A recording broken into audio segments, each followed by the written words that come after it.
forward the motion which highlights the fact that the expected budget deficit in health for 2024 will be in the region of 1.4 to 1.5 billion. Now, I listened to Minister Donnelly earlier when he explained that many of the cost overruns in the health service, he said, were caused by the fact that doctors are treating more patients than allocated or expected, and he talked about the higher cost of drugs. Well, all I can say, if that's the case, surely then he knew, and the Minister for Finance knew, we were facing this deficit. According to Minister Donnelly, it's not waste, it's actually higher costs. It's not inefficiency, it's actually efficiency, treating more patients. So why could he not persuade the Minister for Finance that he needed the extra funding to adequately cover existing levels of service?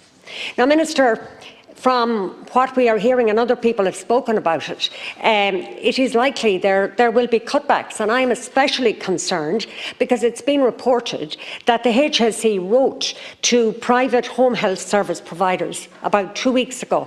You're shaking your head. I'm delighted to hear that, Minister, because I do not want any cutbacks in home health services. And I hope the fact that you're shaking your head means that is not going to happen, because it would be madness if it did. It would simply mean that more elderly people would end up in hospital accidentally, and if they were there, they'd have to stay longer, and then they couldn't leave because they wouldn't have a proper home care package in place, and they might have to go to a nursing home. So it makes no sense for the people themselves, for the state, for any intervention like that. So I'll wait to hear, but I'm pleased with the signals. And finally, Minister, of course, whenever I get the opportunity to speak on health, I want to emphasise that the 5 hospitals with the highest numbers on trolleys are all along the Atlantic coast.